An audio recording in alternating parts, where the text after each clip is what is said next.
ನಮಸ್ಕಾರ ವೀಕ್ಷಕರೇ. 5 ಮಂಗಳವಾರ ನೀರಿನಲ್ಲಿ ಚುನುಮುರಿ ಅಂತಾರಲ್ಲ ಬತ್ತಾಸು, ಈ ವಸ್ತುವನ್ನ ಹರಿಯೋ ನೀರಿನಲ್ಲಿ ಬಿಟ್ರೆ ವ್ಯಾಪಾರ ಅತಿ ಸುಲಭವಾಗಿ ಆಗುತ್ತೆ ವೀಕ್ಷಕರೇ. ನಂಬಕ್ಕಾಗತ್ತಾ? ನಂಬಲೇಬೇಕು. ವಾಸ್ತುಶಾಸ್ತ್ರ ಆಗ್ಬೋದು ಅಥವಾ ಈ ಒಂದು ಬ್ಲ್ಯಾಕ್ ಮ್ಯಾಜಿಕ್ ರಿಮೂವ್ ಆಗೋದ್ರಲ್ಲಿ ಸಹ ಇದು ಒಂದು ನಿಮಗೆ ದೊಡ್ಡ ಮಟ್ಟಿಗೆ ಸಹಾಯವನ್ನ ಮಾಡುತ್ತೆ ವೀಕ್ಷಕರೇ.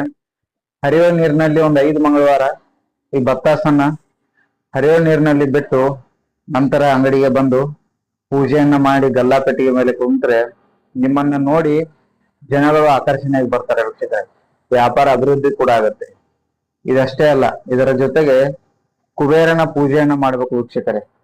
ನೆನಪಿರ್ಲಿ, ಕುಬೇರ ದಿಕ್ಕಿಗೆ ಕುಬೇರನ ಫೋಟೋವನ್ನ ಹಾಕಿ ಪೂಜೆ ಮಾಡ್ಬೇಕು ವೀಕ್ಷಕರೇ. ಇದರಿಂದ ಏನಾಗುತ್ತೆ, ವ್ಯಾಪಾರದಲ್ಲಿ ಅಧಿಕ ಮಟ್ಟಿಗೆ ಧನ ಲಾಭ ಉಂಟಾಗುತ್ತೆ ವೀಕ್ಷಕರೇ. 3 ರೂಪಾಯಿ ಬಂದ್ರೆ ತುಂಬಾನೇ ದಾರಿ ಆಗುತ್ತೆ. ದೊಡ್ಡ ವ್ಯಾಪಾರ ಆಗಿರ್ಬೋದು, ಸಣ್ಣ ವ್ಯಾಪಾರ ಆಗಿರ್ಬೋದು, ಅದರಲ್ಲಿ ಅತಿ ಹೆಚ್ಚಿನ ಲಾಭವನ್ನ ನೀವು ಗಳಿಸಬೇಕಂದ್ರೆ ಈ ತಂತ್ರವನ್ನ ಮಾಡಿ ನೋಡಿ. ಪ್ರತಿ ಮಂಗಳವಾರ ದಿವಸ ಈ ಪ್ರಯೋಗವನ್ನ ಮಾಡ್ತಾ ಬಂದ್ರೆ ಸಾಕು, ಅಂಗಡಿಯಲ್ಲಿ ಅತಿ ಸುಲಭವಾಗಿ ವ್ಯಾಪಾರ ಆಗುತ್ತೆ ವೀಕ್ಷಕರೇ. ಇದಷ್ಟೇ ಅಲ್ಲ, ಸೋಮವಾರ ದಿನ ಅರಳಿ ವೃಕ್ಷ ಏನಂತಾರಲ್ಲ, ಅಶ್ವತ್ಥ ಮರ, ಈ ಅಶ್ವತ್ಥ ಮರದ ಒಣಗಿದ ಎಲೆಯನ್ನ ತರಬೇಕು ವೀಕ್ಷಕರೇ. ಮರದಲ್ಲೇ ಒಣಗಿರ್ಬೇಕು, ನೆಲದ ಮೇಲೆ ಬಿದ್ದಿರಬಾರ್ದು. ಈ ಎಲೆಯನ್ನು ಕೂಡ ನೀವು ತಂದು ಸ್ವಚ್ಛವಾದ ಅಥವಾ ಶುದ್ಧವಾದ ನೀರಿನಲ್ಲಿ ತೊಳೆದು ಕುಂಕುಮ ಅರಿಶಿಣದಿಂದ ಸ್ವಸ್ತಿಕ ಚಿತ್ರವನ್ನ ಅದ್ರ ಮೇಲೆ ಬರೆಯಬೇಕು ವೀಕ್ಷಕರೇ. ನಂತರ ಅದಕ್ಕೆ ಉದ್ದಿನ ಕಡ್ಡಿಯನ್ನ ಬೆಳಗಿ ನಿಮ್ಮ ಗಲ್ಲಾಪೆಟ್ಟಿಗೆಯಲ್ಲಿ ಇಟ್ಟರು ಸಹ ವ್ಯಾಪಾರ ಅಭಿವೃದ್ಧಿ ಆಗುತ್ತೆ ವೀಕ್ಷಕರೇ.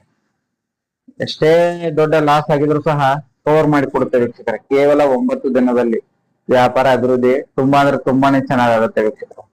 ನಿಮ್ಮ ಅಂಗಡಿ ವ್ಯಾಪಾರ ಹಾಳಾಗೋದಕ್ಕೆ ಮಾಟ ಮಂತ್ರ ಪ್ರಯೋಗನ ಆಗಿರ್ಬೋದು, ಅದಷ್ಟೇ ಅಲ್ಲ ವಾಸ್ತು ಸಮಸ್ಯೆನೇ ಆಗಿರ್ಬೋದು, ಅಥವಾ ನಿಮ್ಮಲ್ಲೇ ಏನಾದ್ರೂ ದೋಷಗಳು ಇರ್ಬೋದು, ನಿಮ್ಮ ಮೇಲೆ ಯಾವ್ದಾದ್ರು ರೀತಿಯಾದ ಪ್ರಯೋಗಗಳು ನಡೆದಿರ್ಬೋದು, ಅದೆಲ್ಲವನ್ನ ಸುಟ್ಟು ಹಾಕಿ ಈ 2 ಪ್ರಯೋಗವನ್ನ ಮಾಡಿದ್ರೆ ಸಾಕು, ಎಲ್ಲವನ್ನು ಸುಟ್ಟು ಹಾಕುತ್ತೆ ವೀಕ್ಷಕರೇ.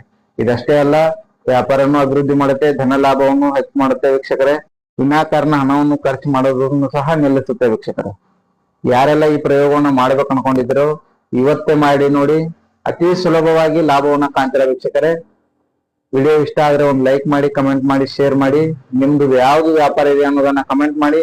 ಅದಕ್ಕೆ ಇನ್ನೂ ಸುಲಭವಾದ ತಂತ್ರವನ್ನು ನಾನು ನಿಮ್ಗೆ ತಿಳಿಸ್ತಾ ಬರ್ತೀನಿ ವೀಕ್ಷಕರೇ. ಧನ್ಯವಾದಗಳು.